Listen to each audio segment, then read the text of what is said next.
विश्वासार्ह बातम्यांसाठी आपल्या हक्काचा कोकणसाद आता नव्या रंगात नव्या ढंगात, तोही फक्त 5 रुपयात। वाट कसली बघताय? घरपोच अंकासाठी आजच संपर्क साधा 9404 44 49 94 आणि 8208 47 04 80। अवकाळी पावसानं आंबा बागायतदार हवालदिल झाले असून उत्पादनावरती या पावसाचा मोठा परिणाम होणार असल्याची खंत अनेक आंबा बागायतदारांनी सिंधुदुर्ग लाईव्हकडे बोलताना व्यक्त केलीत। पाहूयात। या पावसामुळे जी फवारणी आता झालेली आहे आणि 5-6 फवारण्या केलेल्या आहे आपल्याला, तो संपूर्ण खर्च हा वाया गेलेला आहे। हा जी फुललेली कलम आहे त्याच्यावर ह्या पावसाचा विपरीत परिणाम संपूर्ण काळा मोहर पडणार आहे।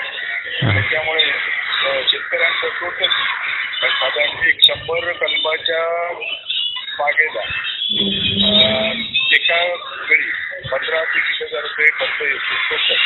तर हा आमच्या जवळजवळ आता 5 फवारण्या झालेला आहे। हा संपूर्ण खर्च आमचा वाया गेलेला आहे आणि हा जो मोर फुकट गेला आहे या ठिकाणी पुन्हा तो मोर येण्याची शक्यता अगदी खूप कमी आहे।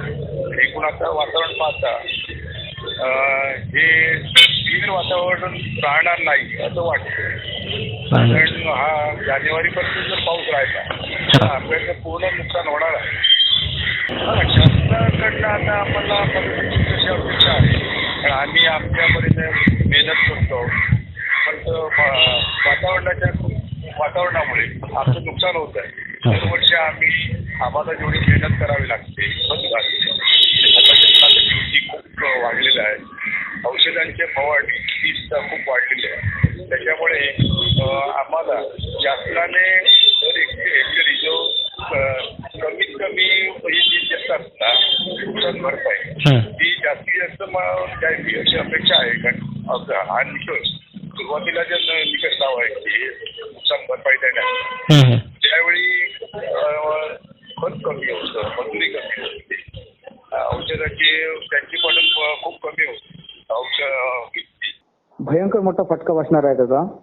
आता नुकताच मोर मोठ्या प्रमाणात इकडे आलेला होता आमच्या एरियात आणि त्या आशेने कुठेतरी आम्हाला यावर्षी चांगला प्रॉफिट होईल, कुठेतरी चांगला फायदा होईल या आशेने मी म्हणजे भरपूर फवारण्या केल्या, व्यवस्थित फवारण्या केल्या, चांगल्या कंपनीची सिजेंटा बायर कंपनीची औषधं वापरली आणि ह्या अवकाळी पावसाने अवकाळी पावसाचं अचानक आगमन झाल्यामुळे भयंकर मोठा असा फटका शेतकऱ्याला बसणार आहे। आणि शासन स्तरावरून आमची खरोखर या शेतकरी म्हणून कळकळीची विनंती आहे की आता तरी शासनाने आमच्याकडे हा खरा बघायला गेला तर देवगड म्हणजे दुर्लक्षित विभाग आहे शासनाचा आंब्यासंदर्भात। तर आंब्यासंदर्भात आता आमचे जे काही नुकसान होत आहे ना आणि उत्पन्न आणि खर्च याचा जर का समतोल बघितला, याची जर का लेवल बघितला तर खर्च आमचा जास्त होतं आणि उत्पन्न म्हणजे येणारं इन्कम याचा कुठेही ताळमेळ बसत नाही। आणि हे विमा देतात तसं बघायला बापडे विभागातला जो काय म्हणतात त्याला वेदर स्टेशन हा, तर त्याच्यातून प्रत्येक वेळी विमा आम्हाला कमीच मिळतोय आमच्या एरियाचा विचार केला तर नुकसान मोठ्या प्रमाणात होत आहे। तर हे कुठेतरी शासनाने इकडे लक्ष द्यायला पाहिजे, नाहीतर शेतकऱ्यांच्या खरोखर जशा घाटावरती आत्महत्या होत आहेत त्या आत्महत्या व्हायला इकडे सुरुवात होईल। तर आता नुकत्याच म्हणजे फवारण्या आता 10 12 फवारण्या झाल्या। पाऊस गेला की लगेच फवारणी, पाऊस गेला की लगेच बुरशीनाशक, हे नको झाले सगळं। तर आमची शासनाला विनंती आहे की आता तरी आमच्याकडे आंबा व्यापाऱ्यांकडे, आंबा शेतकऱ्यांकडे शासनाने लक्ष द्यायला हवा। अवकाळी पावसाचं म्हणजे हे आता आमचं काय माहिती आहे, लोक नवीन प्रयोग करून सुरुवातीला आंबा कसा येईल ह्या याच्यात असतात, त्याप्रमाणे आता दरवर्षी चालूच आहे। प्रगतशील शेतकरी म्हणा किंवा इतर म्हणजे साधा व्यवसाय करणारे शेतकरी म्हणा, तर लवकर कसा मोहर येईल आणि लवकर पीक कसं घेता येईल याच्यामध्ये असतात। पण तो दरवर्षी हा पाऊस पडतोच, पण यावर्षी जो पाऊस पडला आहे तो सतत म्हणजे 2-4 दिवसाच्या फरकाने पाऊस पडला आहे आणि असा पाऊस हा प्रचंड मोठा धोका आहे पिकाला। बरं तर हा धोका शेतकरी सहनच करू शकत नाही। कारण आता आम्ही जी फवारणी करतो त्याला लागणारी कीटकनाशक आहेत ना ही अत्यंत महागडी आणि म्हणजे काही काही अशा हे आहे की पावसाळ्यामध्ये पण त्याच्यामध्ये आम्ही मुळामध्ये जे खत देतो बर कळलं त्याच्यावरती पण परिणाम या पावसाचा झालेला आहे. बरं म्हणजे सर त्या आता खतामुळे लवकर येते आणि लवकर पीक आलेलं असताना ते पावसामुळे त्याचं नुकसान झालेलं आहे. जो फ्लॉवरिंग असते हा ते ते मी तेच म्हणत पूर्ण होतो. फ्लॉवरिंग सगळं काळं पडलेलं आहे आणि गळून पडलेलं आहे मोड. देवगड हापूसवर म्हणजे कसं माहिती आहे हे आता जे फ्लॉवरिंग चालूच झाले आता 1-1.5 महिना झाला फ्लॉवरिंगला चालू झालं. म्हणजे आता सेटिंग कणी म्हणतात जी सेटिंग असते ती आता सेटिंगला सुरुवात होत होती काही काही शेतकऱ्यांच्या बागांमध्ये. कळलं तर फ्लॉवरिंग येत असतानाच पाऊस चालू झाला. बरोबर त्याच्यामुळे तो जी फुलं असतात ती त्याच्यावरती पाण्याचे थेंब साठून राहिल्यावर तो पूर्ण काळा पडतो त्याच्यामुळे मग ते नपुसक होतात ती फुलं. बरोबर नपुसक झाल्यामुळे कणी किंवा सेटिंग होत नाही. कणी म्हणजे आंब्याची जी सुरुवात असते लहान कणी तयार होते ती सेटिंगच होत नाही. आता सेटिंग झाली नाही तर पुढे आंबाच होणार नाही ना अशी परिस्थिती आहे. येणार नाही असं तुमचं म्हणणं. हा पिकच येणार नाही. आणि दुसरी गोष्ट त्याच्यामध्ये आणि तुडतुड्याचा प्रादुर्भाव पुष्कळ आहे आता. अरे बापरे.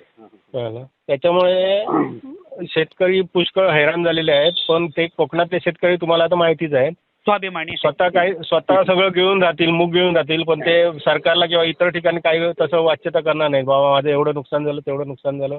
सरकारने पण याकडे लक्ष द्यायला पाहिजे ना. नाही शासना आता बघा आमच्या पश्चिम घाट माथ्यावरच्या शेतकरी बघा लगेच नुकसान झालं की बोंबाबोंब चॅनलला हे ते आमचं एवढं नुकसान झालं आम्हाला भरपाई द्या हे द्या ते रस्त्यावर बघितलं तर कोकणाकडे दुर्लक्षच आहे शासनाचा म्हणा किंवा याचा म्हणा तुम्ही. कळलं बरोबर शासनाकडे आपण शेतकरी संघटित होऊन काय केलं म्हणजे निवेदन नुसतं देऊन चालणार नाही. त्याच्यासाठी योग्य ठोस काहीतरी उपाययोजना केली पाहिजे. आक्रमक पवित्रा जोपर्यंत घेत नाही तोपर्यंत म्हणजे ठोस काहीतरी आपल्या हाताला लागेल किंवा आपलं नुकसान भरून येईल. निदान 100% नाही निदान 50% तरी मिळेल. या पद्धतीत काहीतरी शेतकऱ्याला करावंच लागणार आहे. सतत आता 3 वर्ष बघितलं ना 2 वर्ष कोरोनामध्ये गेली हे आता 3रं वर्ष आहे. यावर्षी उत्पन्न व्यवस्थित म्हणजे चांगलंच होतं समाधानी झालं असतं शेतकरी. पण ह्या आता पावसाचा निसर्गापुढे आपण तर कोणी काही करू शकत नाही. आपण शेवटी मानव आहोत. बरोबर. आता हे नैसर्गिक आपत्ती आहे पण कोकणामध्ये यावर्षी पुष्कळच मेन पीक जे आहे आंब्याचं त्याच्यात पुष्कळ म्हणजे पुष्कळ नुकसान झालेलं आहे. आता याच्या पुढे परत मोहर येईल की नाही हे आपण सांगू शकत नाही. ते शेवटी निसर्गावरती अवलंबून आहे. बरं आला तर ठीक आहे नाही आला तर काय दरवर्षीप्रमाणे यावर्षी पण दरवर्षीपेक्षा यावर्षी नुकसान होण्याची शक्यता आहे. नाही करायला म्हणजे कसं ते समजा 1-1.5 तास 2 तास पडून गेला पाऊस ना तर त्याच्यावर काहीतरी करता येते आपल्याला. बरोबर. पण सतत जर असं लागत आहे आता 2 दिवस झाले आता सततच लागतोय ना म्हणजे ते फुल नष्टच झालं. ते 2 दिवस पाणी टिकून राहिलं तर नष्ट झालेल्या फुलावरती आपण काय करणार. बरोबर असा विषय आहे तो. जर 1-2 तास पडून गेला तर आपलं झाडाची हलवणी करायची वरती मग सल्फर विल्फर काही नाही काही मारून फवारणी करून ते परत योग्य पद्धतीत त्याची राखण करायची असं करता येते. पण ते सततच लागून राहिल्यामुळे आणि मोठ्या प्रमाणात पावसाचे थेंब जे झाडे आहेत ना त्याच्यामुळे फुलं पण गळून पडतात ना. पहिला अपडेट आणि पहिल्या बातमीसाठी सबस्क्राईब करा कोकणचं नंबर 1 महा चॅनल सिंधुदुर्ग लाईव्ह. लाईक करा शेअर करा आणि हो बेल आयकॉनला क्लिक करायला विसरू नका.